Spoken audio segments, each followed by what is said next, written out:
ආයුබෝවන්. ඔයාලා මේක තුලා ඉන්නේ DESHAN TECH YouTube channel එකකින් එන තවත් අලුත් වීඩියෝ එකක් එක්ක. අද වීඩියෝ එක ගොඩක් ඉන්ටරෙස්ටිං වෙයි. මොකද ගොඩක් අය කැමති ස්මාර්ට් ෆෝන් ගැන බලන්න. අද ගෙනල්ලා තියෙන ෆෝන් එක Realme එකක්. ඔයාලට පේනවා box එකේ Realme C12 කියන ෆෝන් එක තමයි අද අපි unbox කරලා review කරන්න එක හදන්නේ. අපි කලිනුත් වීඩියෝ එකක් ගෙනාවා Realme C11 එක ගැන. C11 එක ගැන ගොඩක් හොඳ ප්‍රතිචාරයක් තිබ්බා. ගොඩක් අය මගෙන් ප්‍රශ්න අහලා තිබ්බේ. ඒවට ඔයාලට හැමෝටම උත්තර හම්බෙන්න ඇති. ඉතින් මේක C12 එක මේක අලුත් version එක. මේක කෙලින් මම සල්ලි දීලා කඩෙන් ගත්ත එකක්. එතකොට මේකට හම්බෙන දේම තමයි ඔයාලටත් හම්බෙන්නේ. නැත්තම් සමහර ටච් රිවිව් කරනකොට එයාලට ස්මාර්ට්ෆෝන් එක දුන්නට කම්පැනි වලින් කස්ටමර් ගාවට යනකොට එන්න වෙන ෆෝන් එකක්. නමුත් මේක එහෙම එකක් නෙමෙයි. මේකත් කම්පැනි එකකින්ම ගත්ත එකක්. මේක සල්ලි දීලා ගත්ත එකක්. ඉතින් මේ ප්‍රොඩක්ට් එකම තමයි ඔයාලට ස්මාර්ට්ෆෝන් එක මිලදී ගන්නකොටම හම්බෙන්නේ. ඉතින් මේක ඇතුලේ තියෙන්නේ මොනවද? ඒ වගේම මේකේ ෆීචර්ස් මොනවද? මේක කොයි වගේද? මේකේ ඩිසයින් එක, මේකේ ලුක් ඇන්ඩ් ෆීල් එක, ඒ වගේම මේකේ කැමරා සෙටප් එක, ඒ වගේම මේකේ තියෙන යූසර් එක්ස්පීරියන්ස් එක හැමදේම අපි මේ වීඩියෝ එකෙන් කතා කරන්න බලාපොරොත්තු වෙනවා. ඉතින් වීඩියෝ එක වෙනකම් බලන්න. ඒ වගේම මේ වගේ තවත් වටින වීඩියෝ බලන්න ඔයාලට අපේ YouTube channel එක subscribe කරලා ඉන්න. ඉතින් මේ වීඩියෝ එක ඔයාගේ යාළුවාටත් වටිනයි කියලා හිතනවා නම් මතක ඇතුව share button එක click කරලා WhatsApp group වලට, ඒ වගේම ඔයාගේ status වලට, ඒ වගේම ඔයාගේ Facebook එකට දාගන්න අමතක කරන්න එපා. අපි තවත් කතා නැතුව මේ ෆෝන් එක unbox කරලා ඉමු.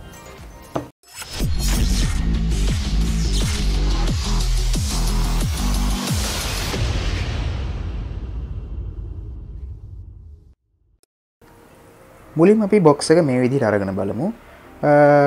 Realme C11 අපිට මෙතන පෙන්නනවා TRCSL approved. මේක විදුලි සංදේශ නියාමන කොමිෂන් සභාවේ අනුමැතිය ඇතුළුව තමයි මේ ෆෝන් එක ලංකාවට ගෙනල්ලා තියෙන්නේ. එතන marine blue කියලා වලට පේන ඇති. මේ පැත්තේ Realme C12 කියලා ගහලා තියෙන්නේ. Realme C12 මෙතන ආර අකුර ගහලා තියෙනවා. ඒක මේ පැත්තේ Realme C12. මේ පැත්තේ Realme C12 කියලා ගහලා තියෙනවා. පොඩි දින් කව එකකින් තමයි දිවිසෙන්නේ. ඉතින් අපි back side එක ගැන ගත්තොත් back side එක details ටික බලමු අපි. right ඔයාලට දැන් පේනවා Realme C12 මෙතන තියෙනවා. මෙතන QR code එකක් තියෙනවා ස්කෑන් කරන්න. ඒ වගේ මෙතන දාලා තියෙනවා milliampere 6000ක මෙගා බැටරි එකක් තියෙනවා. wow නියමයි. milliampere 6000ක මෙගා බැටරි එකක් කියන්නේ අනිවාර්යෙන් ඔයාලට දවස් 4-5 ගේම් එකක් නැතුව මේ ෆෝන් එක යූස් කරන්න පුළුවන් එක දිගට one charge එකෙන්. හැබැයි මෙහෙමයි milliampere 6000ක් කියවට ඔයා පාවිච්චි කරන විදිහ අනුව කියන්නේ ඔයා ගේම්ස් ප්ලේ කරනවා නම් දවසම මියුසික් වීඩියෝස් බලන එක ෆෝන් එක යූස් කරන විදිහ අනුව මිලියම්පෙර් ප්‍රමාණය තිබ්බට ඒ ෆෝන් එකේ බැටරිය ආයු කාලය පවතින වෙලාව අඩු වෙන්න වැඩි වෙන්න පුළුවන්. ඒ වගේම මෙතන තියෙනවා 13 megapixel AI triple camera setup. Cameras තුනක setup එකක් තියෙනවා කියලා අපිට මේ පැත්තේ තියෙනවා. ඒ වගේම මෙතන තියෙනවා 6.5 mini drop full screen එකක් වගේම instant fingerprint unlock එකක්. මේක හොඳ plus point එකක්. මොකද Realme C11 එකේ face unlock එකක් තිබ්බට fingerprint unlock එකක් තිබ්බේ නැහැ. ඒකට C12 එකේ අපිට මේ feature එක දීලා තියෙනවා. ඒ වගේ මෙතන ගහලා තියෙන Android support කරන ඔක්කොම Android apps ටික මේකේ තියෙනවා. ඉතින් මෙතන Realme C11 marine blue කියන කලර් එක තියෙන්නේ. ඒ වගේ මේක 3GB 32GB version එක dual sim. ඒ මෙතන ගහලා තියෙනවා Realme assembled in China design.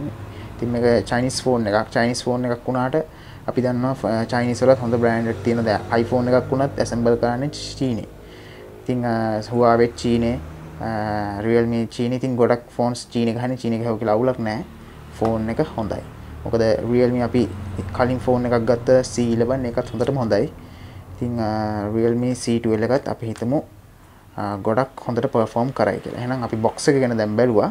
එහෙනම් අපි දැන් මේක unbox කරන් ඉමු.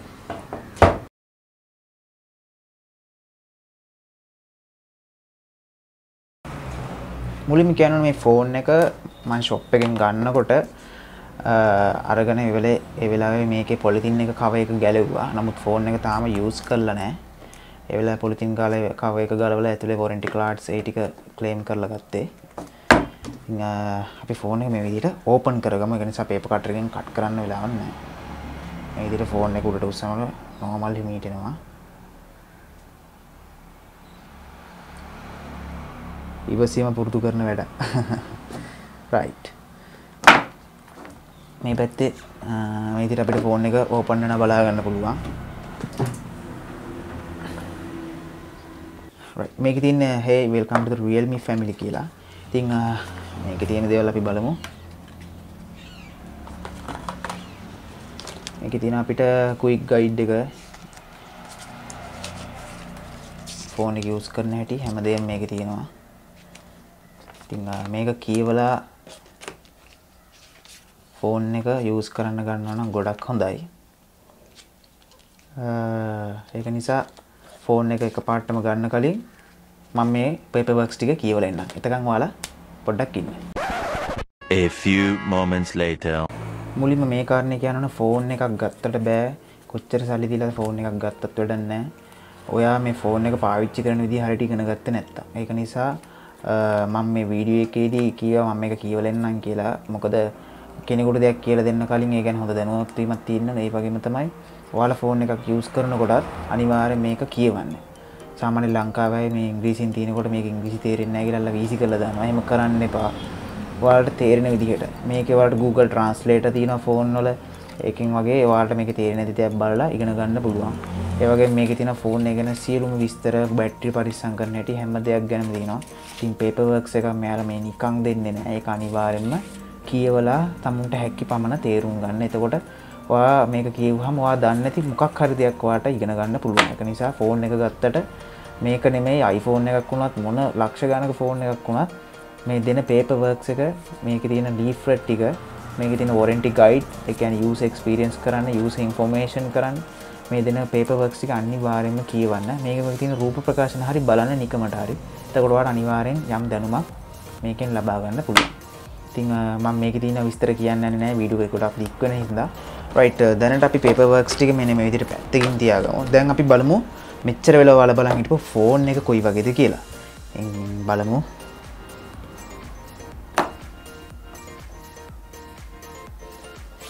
right මේ විදිහට අපි උඩට ගමු මෙතන විවේකයෙන්.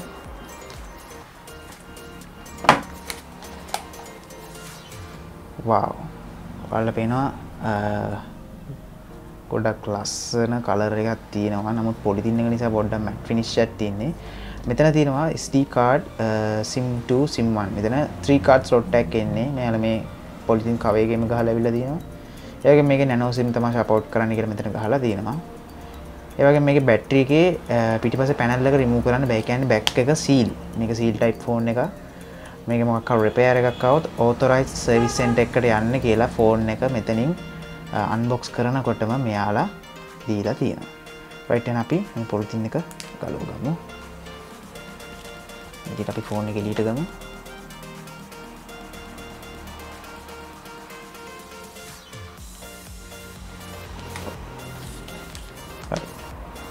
right මා ලස්සනයි ලුක් එක නියමයි බලන්න කලර්ස් එහෙම උත්තරටම තියෙනවා. මෙතන යාලා බ්‍රෑන්ඩ් කරලා තියෙනවා නම් ත්‍රිකෝණයක් වගේ න ඩිසයින් එකක් ඔයාලට පේනවා. ත්‍රිකෝණයක් වගේ න ඩිසයින් එකක් මෙතන තියෙනවා. මේ ඔක්කොම මැට් ෆිනිෂ් තමයි කරලා තින්නේ. ඔයාලට පේනවා ටෙක්ස්චර් එකක් තියෙන්නේ. ඉතින් මේක ලේසියකට ලිස්සන්නේ නැහැ ෆෝන් එක වගේ. අතට දාඩි දැම්මද මාගේ අතට නම් ගොඩක් දාඩි දානවා. ඒ නිසා මට නම් මේක ගොඩක් හොඳයි. මොකද ෆෝන් එක ගොඩක් මැට් ෆිනිෂ් එක තියෙන නිසා ලිස්සන්නේ නැහැ. මොකද ග්ලොසි ග්ලාස් විදිහට තියෙනකොට ෆෝන් එක ලිස්සලා වැඩෙන දෙන ප්‍රවණතාවය වැඩි. මම ගාව තියෙන Huawei ෆෝන් එක මේක තනිකර ග්ලොසි. මේක ටක් ගාලා ලිස්සනවා අතින්. ඉතින් ඊට වැඩිය ෆෝන් එක හොඳයි මේ Realme ලාගේ මේ මැට් විදිහට ගහලා තියෙන සිස්ටම් එක. බෑක් කවර් එක නැතුව යූස් කරනවා නම් අතින් ලිස්සන්නෙම නැහැ. ඉතින් මේකේ පිටිපස්ස අපිට බලා ගන්න පුළුවන් ට්‍රිපල් කැමරා සෙටප් එකක් එක්ක LED ෆ්ලෑෂ් එක. නමුත් මේක කැමරා හතරක් තියෙනවා වගේ තමයි පේන්නේ එකපාර බලනකොට. මොකද කැමරා 3යි ෆ්ලෑෂ් එකයි එකම පාටිෂන් එක තමයි තියෙන්නේ. ඒකට මේක 2021 අලුත්ම කැමරා සෙටප් එක තමයි මේ විදිහට යන්නේ. iPhone 12 එකේ වගේ එන විදිහට තමයි මේක එයාලා ඩිසයින් කරලා තියෙන්නේ කියලා හිතන්න පුළුවන් අපිට. ඒ වගේම මෙතන වලට පේනවා ෆින්ගර්ප්‍රින්ට් ස්කෑන් එක තියෙනවා. මේක ගොඩක්ම වැදගත් දෙයක්. මොකද අපි ෆෝන් එක මෙහෙම ඔබලා ඉවරලා මේක ඇදලා මොම පැටර්න් එකක් අඳිනවා නැත්නම් මේකේ පින් එකක් ගන්න වෙලා ඔයාලට මේක ඇඟිල්ලේ තිබ්බ පමා ශනික මේක අන්ලොක් කරගැනීමේ හැකියාව Realme ලා C12 එකේ දීලා තියෙනවා. ඉතින් මේක පිටිපස්සේ පොඩි ඩීටේල්ස් එකක් තියෙනවා. මේකේ තියෙනවා එමි නම්බර් එක, ෆෝන් එකේ නම වර්ගය, ඒ සෙට් එක ඔක්කොම මේකේ තියෙනවා. මේ ස්ටික් එකෙත් පොඩි වැඩ ගහලා දෙනවලට පේන්නේ නැති වෙයි. මේක ගොඩක් වැදගත් ප්‍රොටෙක්ටිව් ෆිල්ම් එකක්. මේක consider protective consumer keep it together with the warranty card. මේ ස්ටිකර් එක තියාගන්න කියනවා ඔයාගේ warranty claim කරනකොට මේක ගොඩක් වැදගත් වෙනවා කියලා. ඒක තමයි මේකෙන් අහලා තියෙන්නේ. මෙයාලා මේ ස්ටිකර් එක මෙතනින් ගලවන්න තිබ්බට මෙතනින් කියලා තියෙනවා මේක තියාගන්න.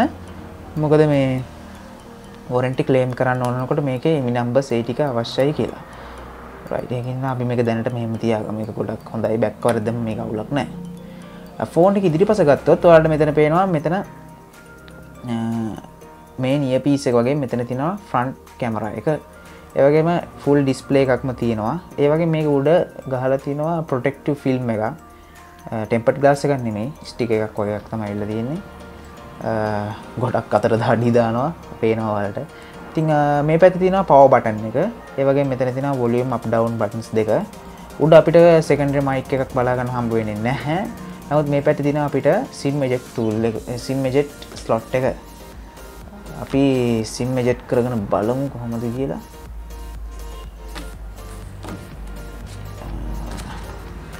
right, මේකේ තමයි ඔයාගේ SIM ejecting tool එක ඉන්නේ. මෙන්න මේ විදිහට ගන්න පුළුවන්. මේක පැත්තකට දාගමු. right, මෙතන අපි මෙන්න මේ විදිහට SIM eject එක tool එක දාලා ඇද කරන්න එහෙම නැතුව කෙලින්ම මේක ඍජු විදිහට right, ඔයාලට පේනවා මේ SIM eject එක එළියට ආවා. tool එක පැත්තකින් ඉඳලා SIM card slot එක අපි එළියට මේ විදිහට ගමු. right, ඔයාලට පේනවා 3 card slot එකක් තියෙන්නේ. chip එකකුයි SIM දෙකක් දාන්න පුළුවන් හැකියාව තියෙනවා. ඒ වගේම තව වැදගත් දෙයක් තමයි මේ කිලිට ගත්තන් පස්සේ ඔයාලට මේක කොයි අතරද ඇතුළට දාන්න කියලා ඔයාලට හරියට මීටර නැත්තම් මේකේ තියෙනවා චූටි වල ගහලා face to screen කියලා. මෙතන මේක ගොඩක් වැදගත්.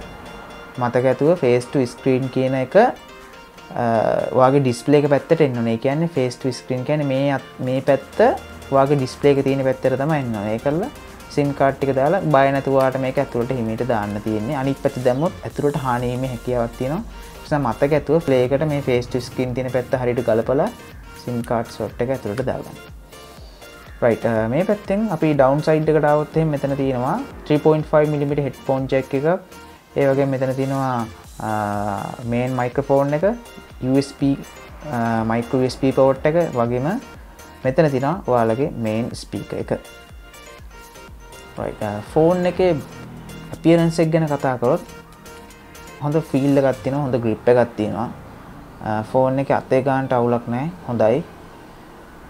හැබැයි ෆෝන් එක චුට්ටක් විතර නිකන් බර ගතියක් තියෙනවා. මට ඉතින් මිලියම්පියර් 6000ක බැටරියක් තියෙන නිසා හුලම් පොදක් වගේ නෙමෙයි, ටිකක් බරයි. ඒක ඉෂුව එකක් නැහැ. සාමාන්‍ය යූස් කරනකොට අර දවසක් දෙකක් කරනකොට මේ ෆෝන් එක අතට හුරුනාම ඒක ලොකු ඉෂුව එකක් වෙන එකක් නැහැ. ෆෝන් එක අපි පැත්තකින් තියලා අපි බලමු බොක්ස් එකේ තව යටට මොනවද තියෙන්නේ කියලා. අපිට මේකේ බලා ගන්න පුළුවන් මේකේ charger එක. charging dock එක. charging dock එක මේ විදිහට අපිට දීලා තිනවා. මේක ලොකු බැටරි එකක් තියෙන නිසා මේ විදිහට ලොකු charging dock එකක් තමයි බලා ගන්න පුළුවන් වෙන්නේ. ඒ වගේම මෙතන තියෙනවා micro USB cable එක. ඊට අමතරව අපිට box එකේ කිසි දෙයක් බලා ගන්න හම්බ වෙන්නේ නැහැ. මේකට earphones දෙන්නේ නැහැ. සාමාන්‍යයෙන් නම් earphones use කරන්නේ නැති නිසා දැන් ගොඩක් phone companies earphone එයාලගේ product වලින් replace කරන්න පටන් අරන්. iPhone ලා නම් ඉතින් දැන්ම charger එක replace කරලා තියෙන්නේ charging dock එක. ඉතින් මෙයාලා දැනට අපිට තාම charging dock එකක් දෙනවා. ඒක ගොඩක් හොඳයි. අපි දැනට box එකයි ඒ අදාළ ටික පැත්තකින් තියාගෙන අපි phone එකට පහිමු. හරි. එහෙනම් අපි මේ විදිහට phone එක ඉස්සරවම on කරගෙන ඉමු. power button එක මේ විදිහට press කරගෙන ඉන්නවා. right, ඔයාලට පේනවා මෙතන Realme කියලා logo එක වැටෙනවා. powered by Android කියන symbol එකත් එක්ක එතන word set එක වැටෙනවා.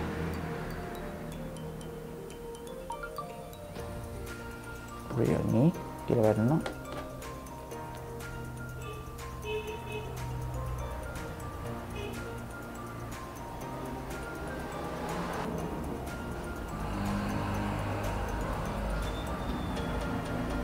ෆෝන් එක තාම සෙටප් කරලා නැහැ.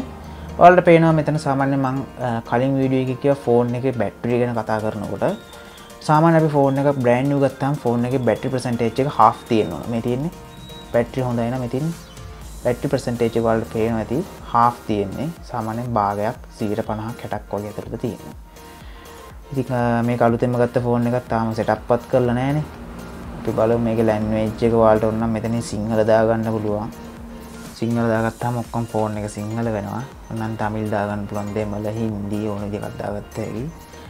ඉතින් මම දැනට මේ වීඩියෝ එක මෙතනින් ඉවර කරනවා. මොකද මේක තවත් ලොකු ප්‍රොසෙස් එකක් තියෙනවා. මේක සෙටප් කරන්න, මේකට ඊමේල් ඇඩ්‍රස් දෙන්න, account එකක් ඇඩ් කරගන්න. ඒ දේවල් ගොඩක් තියෙනවා මේකේ. ඉතින් මේ වීඩියෝ එකේදී අපි කරේ අන්බොක්ස් එක විතරයි. අන්බොක්ස් එක සහ මේකේ තියෙන ෆිසිකල් අපියරන්ස් එක කොහොමද කියලා අපි බලන එක. ඉතින් ෆෝන් එකක් ගන්න කලින් කොහොමද මේකේ ලුක් ඇන්ඩ් ෆීල් එක කියලා බලන්න ගොඩක් අය මේ වීඩියෝ එක බලන්නේ. ඉතින් ඒක නිසා මම මේ ෆෝන් එකේ රිවිව් එක මෙතනින් ඉවර කරනවා. ඊළඟ වීඩියෝ එක දානවා. ඊළඟ වීඩියෝ එකේදී අපි කියලා දෙන්නම් කොහොමද මේ ෆෝන් එක සෙටප් කරගන්නේ. ඒ වගේම මේකේ ඕපන් කරලා මේකේ තියෙන ෆීචර්ස් මොනවද? ඒ වගේම මේකේ තියෙන කැමරා ක්වොලිටි එක, වීඩියෝ ක්වොලිටි එක, ඩිස්ප්ලේ ක්වොලිටි එක, ඒ වගේම මේකේ බැටරි ලයිෆ් එක කොහොමද යූස් කරන්නේ, මේ හැම දෙයක් ගැනම අපි මේ ගැන වීඩියෝ එකක් ගේනවා. ඉතින් ඔයා අනිවාර්යෙන් මතක ඇතුව අපේ channel එක subscribe කරලා ඉන්න, bell icon එක click කරලා ඉන්න. ඉතින් මේ වගේ තවත් වටින වීඩියෝ වලට ඉස්සරහට ගෙනල්ලා දෙන්න. අපි DESHAN TECH YouTube channel එකෙන් ඉදිරියට දිගටම වීඩියෝස් අරන් එනවා. මතක ඇතුව ඔයාලා subscribe කරලා තියාගන්න. ඒ වගේම තමයි ඔයාලට කියන්න තියෙන්නේ මේ ෆෝන් එක ගැන සම්පූර්ණ පැහැදිලි විස්තරයක් අපි ඊළඟ වීඩියෝස් වලදී කියනවා. ඒ වගේම Realme C11 එක ගැන සමහර අයට ප්‍රශ්න තිබ්බා. මේ ගේමින් chipset එකක් තියෙනවද? දැන් එන ෆෝන් එක හොඳයිද? ඒ වගේ ගොඩක් ප්‍රශ්න වගේක් තිබ්බා. ඒවලට උත්තර අරන් එන්න බලාපොරොත්තු වෙන අපි දැනට Realme C12 ෆෝන් එකේ රිවිව් එකෙන් සමුගන්නවා. අපි ඊළඟ වීඩියෝ එකේදී කතා කරමු මේකේ setup කරගන්නේ කොහොමද කියලා. ඉතින් මතක ඇතුව පල්ලෙන් රතුපට subscribe button එක click කරන්න, bell icon එක click කරන්න. ඒ වගේම මොන හරි ප්‍රශ්න තියෙනවා නම් comment එකක් දාන්න අමතක කරන්න එපා. එහෙනම් අපි දැනට සමුගන්නවා. ඔයාලට සුබ දවසක්. ආයුබෝවන්.